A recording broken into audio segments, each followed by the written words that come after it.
apostasia. A Bíblia fala sobre a apostasia dos últimos dias. Quem falou sobre essa apostasia foi o apóstolo Paulo. João também falou, mas ele usou outro termo. Mas Jesus também falou, quando ele fez uma declaração, ou quando há uma declaração que diz assim: se por acaso, quando o Filho do Homem vier a essa terra, ou voltar a ela, encontrará fé nos homens. Mas Paulo é bem claro sobre apostasia, pessoas que se apostatarão da sua fé. Apostasia dos últimos dias. Você sabe o que significa apostasia? Apostasia, irmãos, é o abandono público de uma religião ou renúncia da fé, ação de renegar uma religião ou a própria. No nosso caso, nós vamos ver uma apostasia muito grande acerca de pessoas negando a sua fé em Cristo. São aquelas pessoas que se converteram emocionalmente. Um dia vieram para um prédio, foram para algum evento, algum acampamento, e elas se converteram emocionalmente, tiveram uma emoção ali na alma e se converteram a Cristo. Mas com o passar do tempo a emoção acaba, e aí, ao acabar, acaba se negando Cristo Jesus. Isso é apostasia. Mas os nascidos mesmo em Cristo Jesus, os nascidos de verdade do Espírito e da água, ou da água e do Espírito, eles não vão negar a sua fé em Cristo. Amém? Eles não negam a sua fé em Cristo. Quando você vê os conselhos acerca da doutrina de Cristo, quando você lê toda a revelação acerca da igreja, como proceder na igreja, como se viver em comunidade, em irmandade, quando você prega o princípio da igreja, no princípio da igreja ninguém considerava nada seu, tendo tudo em comum. Quem tinha uma fazenda vendia, colocava o valor da fazenda aos pés dos apóstolos, e os apóstolos faziam a distribuição em partes iguais. Então, no começo da igreja primitiva, o Espírito Santo de Deus, ele atuava, ele se movia. Amém, amados? Porque havia uma liberdade, o Espírito de Deus guiava. Quando você vê Paulo, o Espírito de Deus guiando Paulo, tanto para a aflição como para a glorificação. Quando você vê as promessas, quando você vê a Bíblia, a palavra sendo direcionada no seu logos ou no rema, amém? Então, e nós estamos vivendo já um tempo de apostasia. Por mais que eu tenha falado aqui contra heresias, irmãos, o que às vezes me deixa triste é que eu vejo pessoas que estão no nosso meio, que nos dão paz do Senhor, que nos cumprimenta, elas não participam das reuniões aqui, elas jogam o seu tempo fora em outras coisas, elas não vêm na quinta, elas não vêm para uma escola de fundamentos, uma escola de ensinamento, mas ela é adepta de David Leonardo, Victor Azevedo, e compartilha essas coisas ainda no grupo da igreja. Um dos hereges, David Leonardo. E o maior problema hoje é que você não conhece as Escrituras. E às vezes a pessoa que posta isso não tem entendimento das Escrituras, não tem o conhecimento, então ele não sabe refutar a heresia. E aí ele começa a implantar aquilo no meio. Ele compra um livro de um herege, ele ouve mensagens de um herege, de alguém que está profanando o Evangelho da graça. Ele fica ouvindo e trazendo isso para o meio.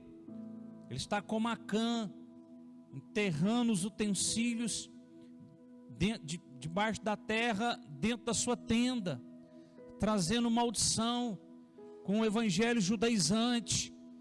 Está colocando o evangelho judaizante dentro da sua casa. Põe o marido para ouvir, põe a esposa para ouvir, põe o filho para ouvir, põe a filha para ouvir. Ele mesmo ouve o evangelho judaizante, e Paulo chama esse evangelho de maldito. E aí está aplaudindo e dizendo: nossa, como eu amo e me edifico com a porcaria dessa. Em vez de se edificar com a palavra, eu me edifico muito ouvindo as mensagens de David Leonardo. Isso é uma porcaria, isso é heresia. Porque não tem o entendimento, não tem o conhecimento. Por quê? Porque não se aplica em conhecer as Escrituras. E há 2 versículos, um no velho pacto falado pelo Pai, e um no novo pelo Filho, pelo Cristo. No velho pacto, meu povo perece por falta de conhecimento. Mas aí o conhecimento veio e Jesus falou: vocês erram por não conhecer as Escrituras nem o poder de Deus. E isso vai ser cobrado, ser levado em conta. Compreende, irmãos? Posso ouvir um amém? Porque hoje nós temos o conhecimento revelado. Nós temos a doutrina. Nós temos o que nós precisamos nas cartas escritas pelo nosso apóstolo. Ora, irmãos, como eu vejo pessoas que estão em cima de palco, do qual eles chamam de altares, ovacionando, aplaudindo e glorificando a lei, mas deixando a graça de lado. Não sabem pregar doutrina, não sabem pregar os fundamentos apostólicos, desconhecem os fundamentos da igreja de Jesus Cristo. E aí soltam frases como: a igreja de Cristo está prostituída. Epa, vocês estão, mas a de Cristo não. A igreja de Cristo está adulterada. Pô, eu sabia e sei e aprendo que só adultera quem é casado. Sim ou não, irmãos? Jesus ainda não casou com a noiva. Jesus vai casar com a noiva, e a noiva é a igreja. Então como que ela está adulterando? Então, meus queridos, e aí eu fico vendo as pessoas compartilharem isso, colocar essas coisas sem fundamento nenhum. Às vezes você aplaude, acha bonito porque tem uma multidão em volta. Ora, irmãos, a partir do momento que alguém cobra para pregar o evangelho, já passou, já foi além do Espírito. Porque Jesus disse: de graça recebestes, de graça dai. Agora um cara que cobra para pregar o evangelho, faz ajuntamento de pessoas cobrando. Isso é pregar o evangelho, irmãos? Ele tinha que passar na escola do apóstolo Paulo, tinha que passar na escola de apóstolo Pedro, ele tinha que passar nessas escolas, mas nem lendo as escolas desses homens, os ensinamentos desses homens, nem as palavras de Jesus, eles têm entendimento. Entenda, irmãos, as marcas de Cristo não é templo cheio não, filho. A pessoa ter no corpo as marcas de Cristo não é obras nem milagres não, são as cicatrizes no corpo dela, é aquilo que ela sofre por causa de Cristo. Essas são as marcas de um ministério, de um apostolado, de um chamado em Cristo Jesus. Aí você vê pessoas andando aí nas suas Hilux, com seus templos, eles estão dizendo: eu sou apóstolo, nunca sofreu uma perseguição, e está dizendo que é marca. Isso não é marca não, filho. A marca é o que Paulo mostrou. Olha para o meu corpo, as pedradas que eu levei, as chicotadas, olha as marcas, olha as cicatrizes. Isso são as marcas de um apostolado. Pessoas que recebem cicatrizes e elas não abandonam Jesus. E nos nossos dias hoje a apostasia ela está evidente. A apostasia, irmãos, ela está latente, ela pode estar aqui no nosso meio, num livro que você está lendo, uma mensagem que você está ouvindo, entendeu? Em algo que você está buscando no YouTube, buscando na internet, colocando dentro de casa para você e sua família, os seus filhos verem. E aí você já passou, você foi além com o evangelho judaizante, com essas coisas. E aí a apostasia está na porta. É a dracma perdida. E aí o Espírito Santo tem a missão de varrer a casa para achar a dracma. Se não achar, o próximo passo é ser filho pródigo. É sair da presença dele. Amém? Glória a Deus. Obrigado pelo seu glória a Deus contagiante. Amém. Obrigado mesmo, irmão, pelo seu glória a Deus contagiante. Amém? Bom, abra sua Bíblia comigo, Evangelho de João, capítulo 14. Evangelho de João, capítulo 14.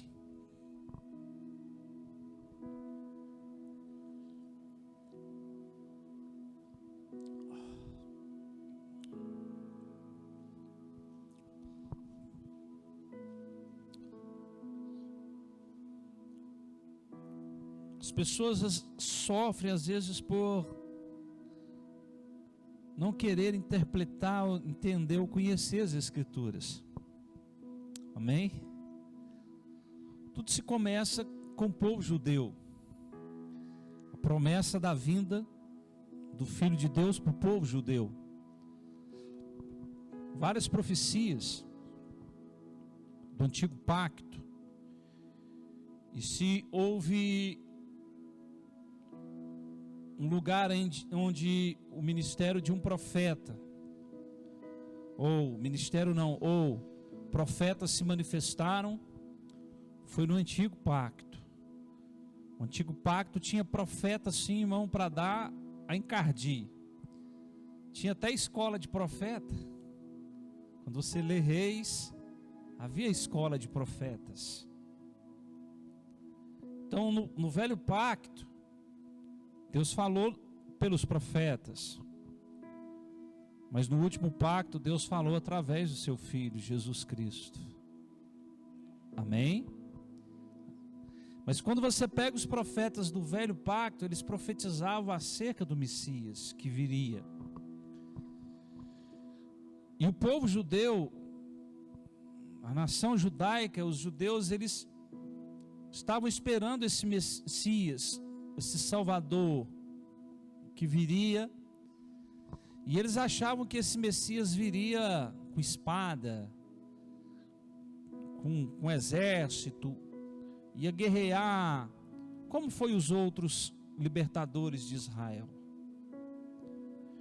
Então Deus, usando os seus profetas, Deus falou como esse libertador iria agir, como esse libertador iria se manifestar, como ele iria proceder, como ele iria viver. Só que eles não deram crédito nos profetas. Você pega Isaías profetizando, em Isaías 53, falando dele.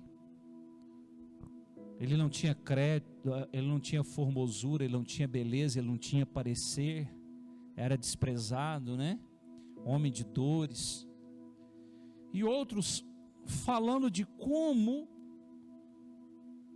sucederia, ou de como viveria, ou como agiria esse Messias, o seu sofrimento. Então, isso está tudo escrito no Antigo Pacto, nas sombras. Então, muita gente, muitos santos do antigo pacto creram em Jesus, eles foram justificados pela fé. Eles creram na vinda do Filho de Deus. Então eles foram justificados pela fé, eles creram que Ele viria. E eu e você somos como eles, justificados pela fé. Só que a nossa diferença é que nós já cremos num Jesus que já veio há 2000 anos atrás. Eles creram no Messias que viria. Nós já cremos no Messias que veio. Somos justificados pela fé.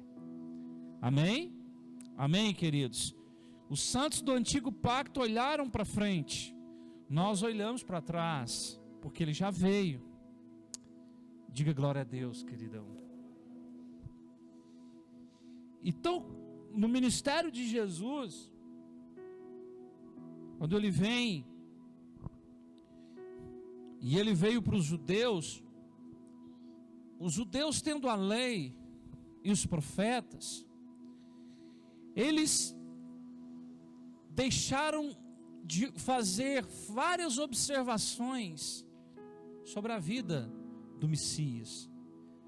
Se eu não estiver enganado, houve até uma declaração de Jesus acerca disso.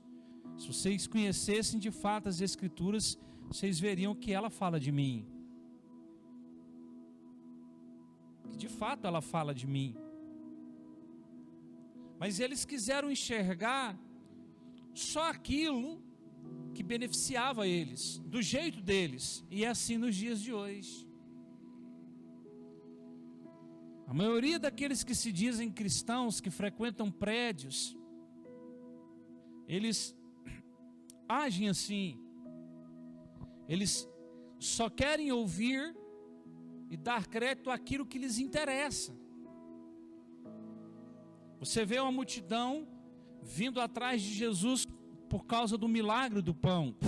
Jesus alimenta essa multidão. De repente, Jesus atravessa o mar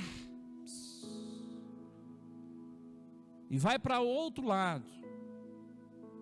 E tem uma cena, tem uma história sobre Jesus andando por sobre as águas. A multidão, ela contorna e chega aonde Jesus estava. E aí Jesus fala: não, vocês não veio atrás de mim, senão por causa do pão, do alimento. E aí Jesus começa a falar sobre o pão vivo que desceu do céu. Jesus começa a falar dele, do sacrifício dele. Vocês precisam comer do meu corpo, vocês precisam beber da minha carne, beber do meu sangue. E aí aquele povo começou a ouvir aquilo e falar assim: nossa, que discurso, que mensagem é essa? É duro ouvir isso daí. E foi saindo, os grupos foram deixando ele, ficando só os 12. E Jesus então pergunta: e aí? Vocês não vão me abandonar, não?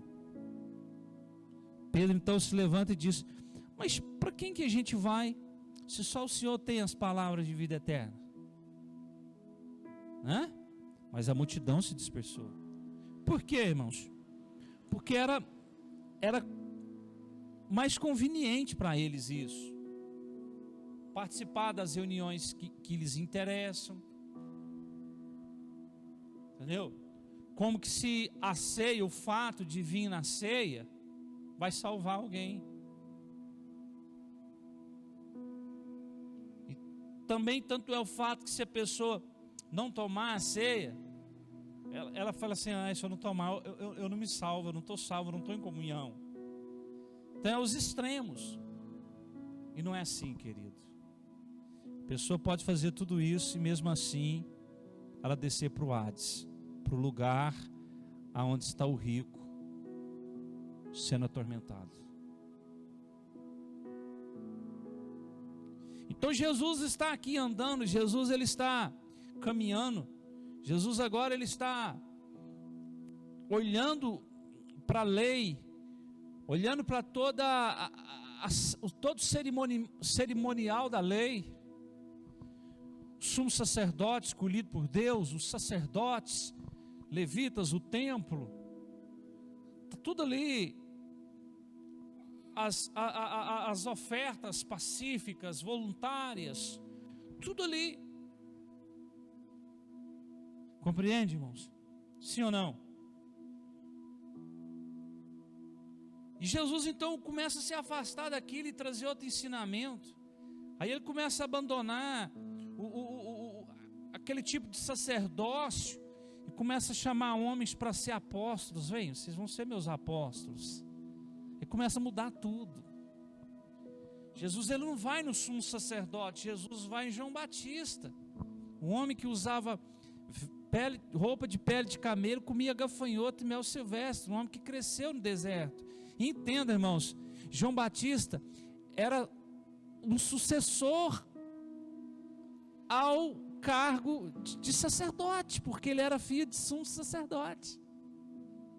Mas ele cresceu, ele se afastou, ele se retirou, ele foi para o deserto crescer lá. Então está havendo uma transição, uma mudança. E Jesus então, ele está na terra agora. Ele se manifesta, ele vai até João Batista, é batizado por ele no Rio Jordão. O Espírito Santo desce sobre ele na forma de uma pomba. Quando o Espírito Santo desce, as pessoas veem que estavam ali, aquela pombinha que Noé soltou pela terceira vez e não voltou, da arca, do dilúvio.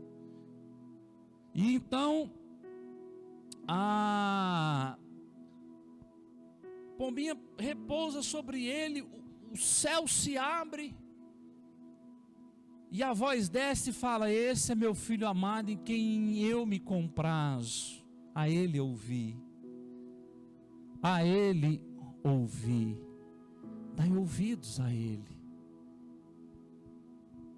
Então agora Jesus vai para o deserto, movido pelo Espírito, chega lá, se prepara, mas ele desce, começa a andar, ensinar, fazer os seus discípulos, amém, queridos? Fundamentar, explicar a lei, explicar a graça, explicar ensinamento. Na lei era olho por olho, dente por dente, mas eu vos digo que agora não é assim. Na lei, para ser adúltero era preciso ser pego com 3 testemunhas em flagrante. Agora não, se você olhar e desejar, você já adulterou. Então ele vai mudando. Então Jesus, ele vem, o Messias, ele veio de algum lugar, mas aí ele veio para aqueles que eram seus, e os seus não aceitaram o lugar da onde ele veio. E Jesus começa a ensinar parábolas, falando como o pai agiu enviando o filho. Primeiro enviou os servos, apedrejaram, espancaram, bateram. E aí o Senhor falou: então eu vou enviar meu filho agora a eles vão ouvir. E mandaram o filho. Quando eles olhou, falou: não, vão matar o filho, porque aí o homem para de nos cobrar. Aí mataram o filho. Jesus falava dele, da ação do pai, enviando os profetas da antiga aliança, e agora o filho veio e eles vão matar ele.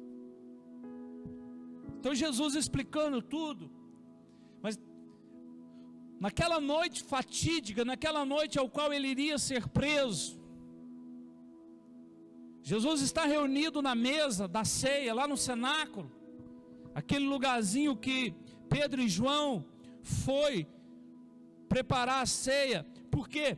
Porque Jesus deu uma ordem: ó, vocês vão encontrar um homem carregando um cântaro d'água, vocês seguem ele, aonde ele entrar vocês seguem e falam: ó, o mestre mandou preparar a ceia.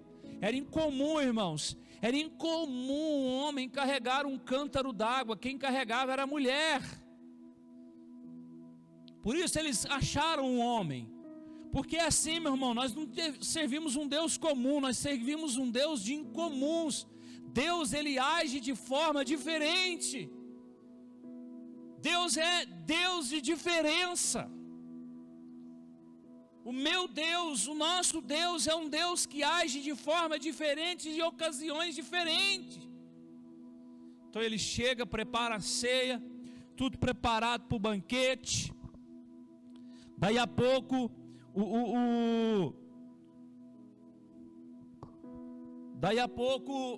eles entram, aí à noite eles vão para lá, os 12, Mas Judas já tinha organizado tudo para traí-lo. Mas Pedro não, para negá-lo. Então Jesus está ali, e são 4 evangelhos, mas um vai mais além, um fala do que verdadeiramente aconteceu naquele dia na ceia. Mateus, Marcos e Lucas não traz a narrativa de João, porque no evangelho de João, antes de Jesus ceiar com eles, Judas saiu da mesa. Judas não participou da ceia. Ele participou da ceia judaica, mas ele não participou da ceia que Jesus deu aos apóstolos. Este é meu corpo, este é meu sangue. Porque ali, quando Judas saiu para buscar os soldados, Jesus então começa a dar ensinamentos para os apóstolos que ficaram, para os 11, e começa a falar.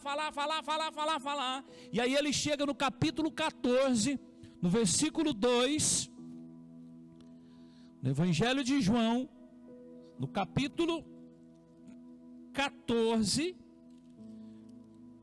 no versículo 2, ele diz assim: na casa de meu pai há muitas moradas. Na casa de meu pai há muitas moradas. Se não fosse assim, eu vos teria dito: vou preparar-vos lugar. E se eu for e vos preparar lugar, virei outra vez e vos levarei para onde eu estiver, estejais vós também. Veja, ele diz: na casa de meu pai. Olhe para mim, irmãos. Quando você pega a narrativa de Paulo, os ensinamentos de Paulo, o que ele fala da igreja? Que a igreja é o que de Deus? O que? Não é a casa de Deus? A igreja é a casa do Deus vivo? A casa de Deus? Mas ele chama os céus de quê?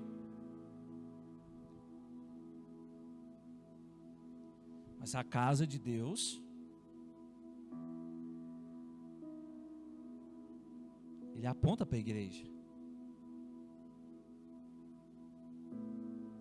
Porque até aquele momento, irmãos, ninguém ainda estava apto para ingressar na igreja. Porque a igreja, ela está no ATP. Ela nasce no ATP Atos em Pentecostes. ATP, isso é uma coisa que eu inventei. Ela nasce em Atos capítulo 2. Até então ninguém ainda está licenciado a fazer parte da igreja. Ele tinha ali os seus discípulos, mas para a igreja ainda não. Porque a igreja, ela nasce em Atos capítulo 2, quando o Espírito Santo desceu sobre eles, batizando aqueles irmãos que estavam ali, formando então o corpo, dando início ao corpo, agregando eles ao corpo. E somente o Espírito Santo de Deus tem esse poder de agregar alguém a um corpo. Mas a gente vê muita gente sendo agregada em instituição. Ele muda daqui e vai para ali, acha que está servindo a Deus. Não, ele está mudando de instituição, ele está mudando de denominação.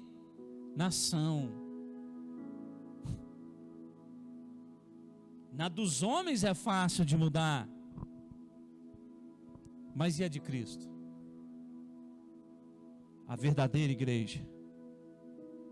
Pessoas, elas fluem de uma denominação para outra, mas e da igreja de Cristo? Da Assembleia dos Santos, do qual somente o Espírito Santo de Deus pode agregar. Somente o Espírito Santo de Deus pode agregar. Por quê? Porque o Espírito Santo o convence do seu pecado. Ele diz sim para Jesus: eu te reconheço como meu Senhor. Então agora ele é agregado ao corpo, à igreja dos santos. Estão me entendendo, sim ou não, irmãos? E o Espírito Santo veio para essa obra. Mas então Jesus está ali com os discípulos dizendo assim, ó, na casa de meu pai há muitas moradas. Na casa de meu pai há muitas moradas. Se não fosse assim, eu vos teria dito, estou indo preparar esse lugar. Olha, eu vou preparar esse lugar. Não quer dizer que ainda não estava preparado. As moradas. Por quê, queridos? Porque Jesus ainda não tinha sido crucificado. Ele ainda não tinha ido para o seu Calvário, bebido o seu cálice. E se eu for e vos preparar esse lugar,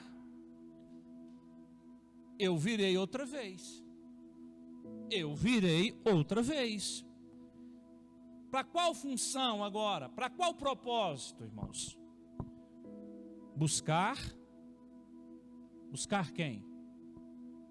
Buscar a igreja, buscar a casa, buscar os salvos, os agregados do Espírito ao seu corpo. Amém, amados? Então veja, Jesus deu muitos ensinamentos, mas agora Jesus está falando de um lugar. Jesus, e ele está ali na ceia. Ele ainda está na ceia, falando sobre isso. Com 11 apóstolos, porque Judas já não estava. Só você ler João, você vai entender o que eu estou dizendo. O Evangelho de João. Então Jesus está ali com eles. E ele está dizendo, eu vou. Mas antes disso, Jesus, nessa mesa da ceia, Jesus falou do Espírito Santo, do Consolador que viria, que ele tinha que ir para o Espírito Santo vir. E agora ele está aqui falando. Mais à frente, no capítulo, ele fala também da missão do Espírito Santo, de como o Espírito Santo ia agir. Agora ele fala de uma casa, de um lar. Agora olhem para mim, irmãos. E eles estavam entendendo isso? Eles estavam entendendo essas coisas, irmão? Lógico que não, querido. E aí Jesus fala de uma partida, eu vou, eles entristecem, porque no versículo 1 ele fala, ó, não entristeça, credes em Deus, credes no Pai, credes também em mim. Então, e nos dias de hoje, acerca dessa vinda aqui, que Jesus falou, há um engano muito grande. Há um engano muito grande, uma distorção muito violenta acerca da vinda de Cristo. Porque, irmãos, na primeira ele veio para os pecadores, para os perdidos. Na segunda agora ele vai vir para os salvos arrependidos. Ele não vai vir para pecadores, agora ele vai vir para os santos. Entenda isso. Na primeira ele veio e morreu. Na segunda ele vai vir e nem vai pisar na terra. Ele vai ficar nos ares. E ele vai vir buscar os santos que se arrependeram, porque creram na primeira vinda. Porque na primeira vinda ele veio para buscar e achar o perdido, para remir o pecador, do qual eu fazia parte, do qual você fazia parte. E pela graça dele, a misericórdia dele, o seu sangue nos lavou.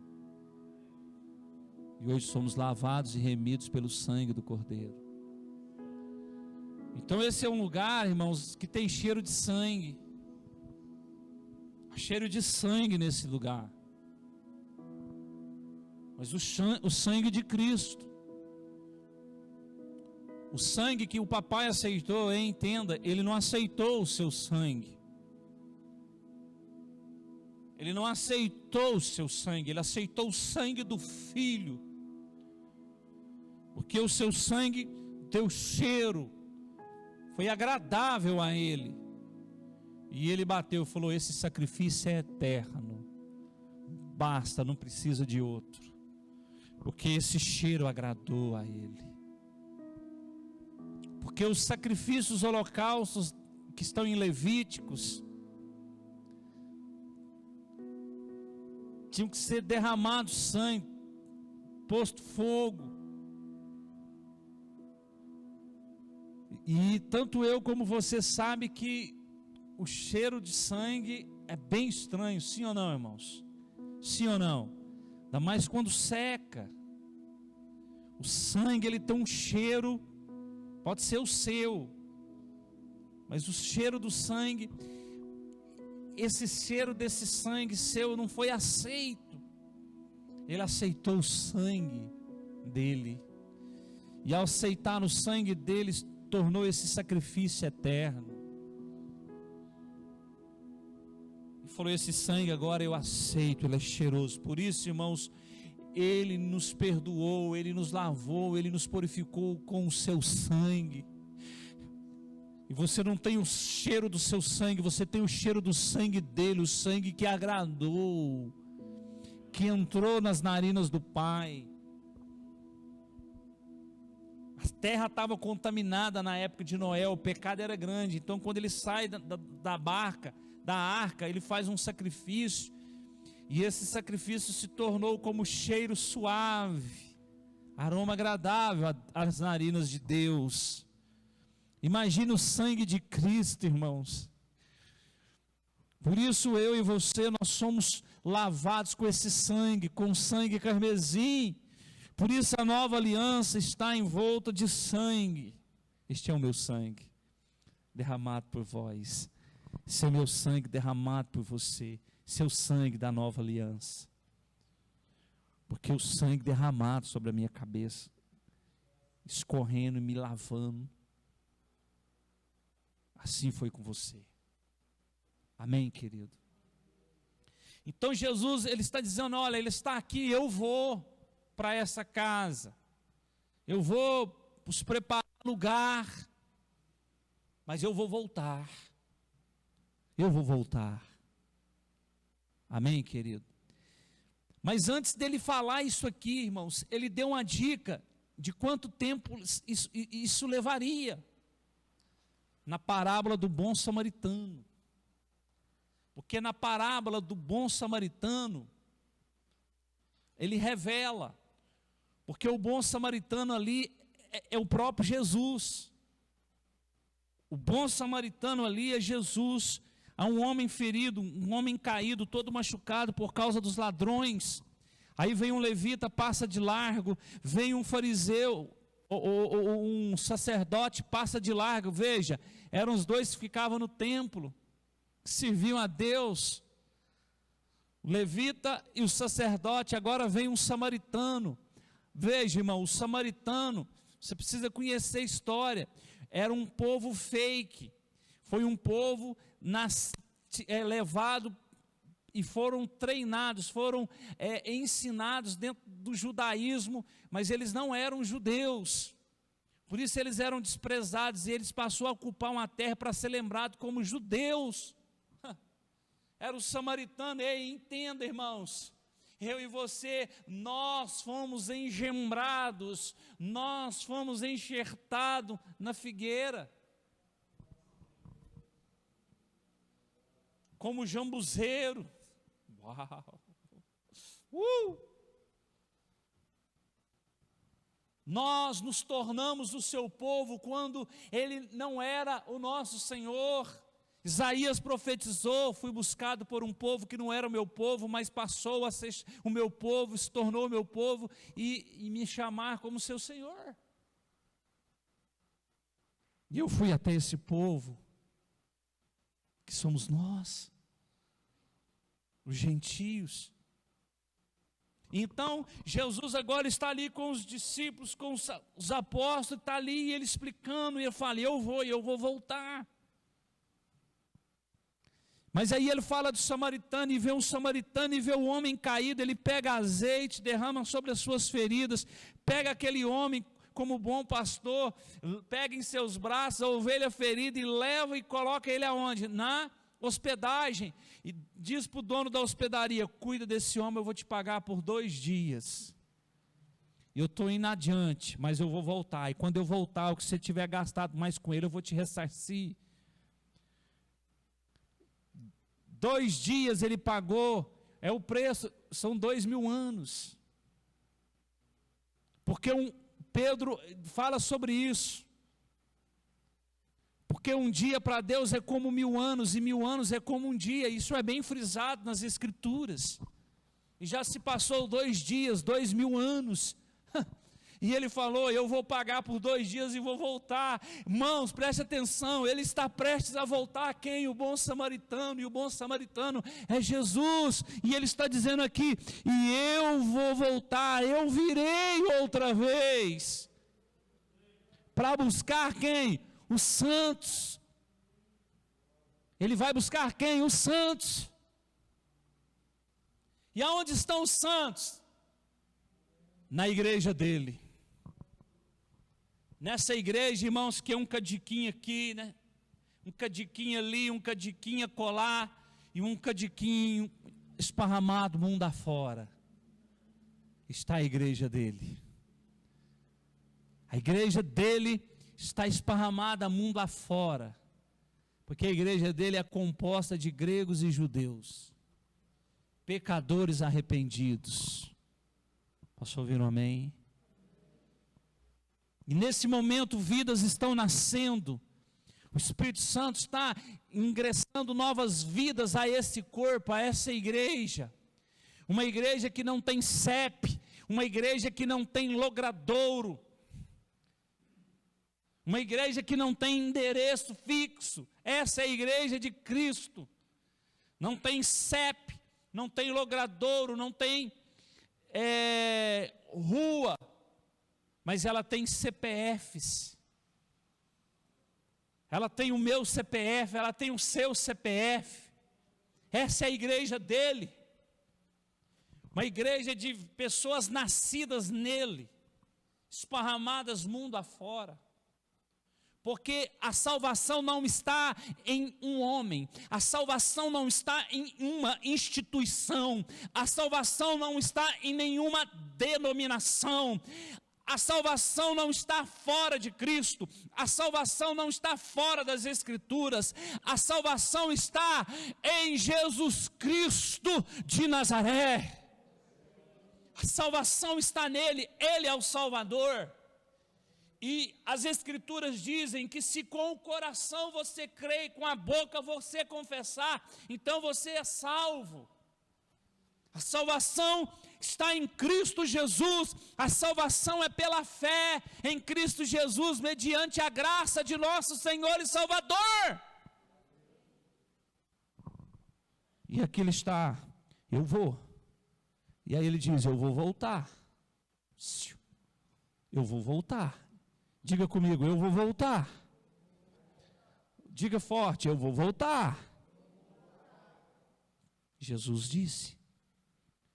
E por trás desse vou voltar, de que forma? Para quê? Como isso vai acontecer? Como isso vai suceder? E é sobre isso que eu quero falar com vocês.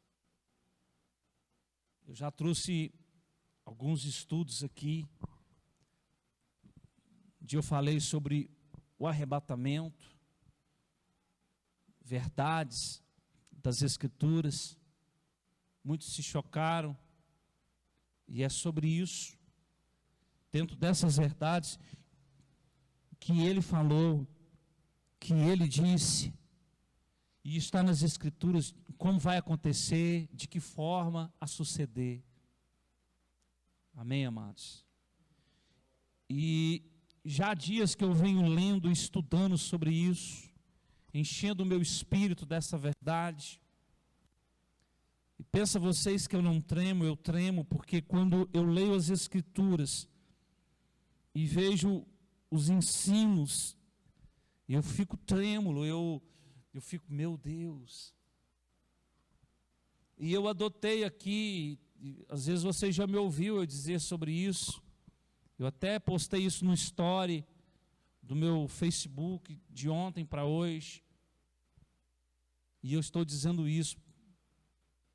Entenda, se você acordou, viu esposa, ou você acordou, viu esposo, ou você acordou, viu pai, mãe, filhos, e você foi trabalhar, é sinal de que você está vivo, você ainda está nesse mundo. Mas se você não acordar nesse mundo e não ver as coisas ao seu redor, entenda, existem dois lugares depois da morte. Existe o Hades, o lugar de tormento aonde está o rico, da passagem do Lázaro, ou o paraíso, o lugar dos santos que estão aguardando esse dia aqui, o dia que ele virá.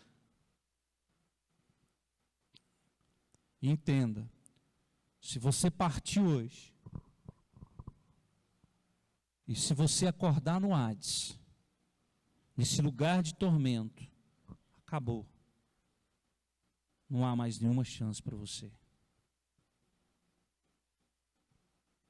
Acabou. Está entendendo, Kênia? Acabou. No Hades, acabou.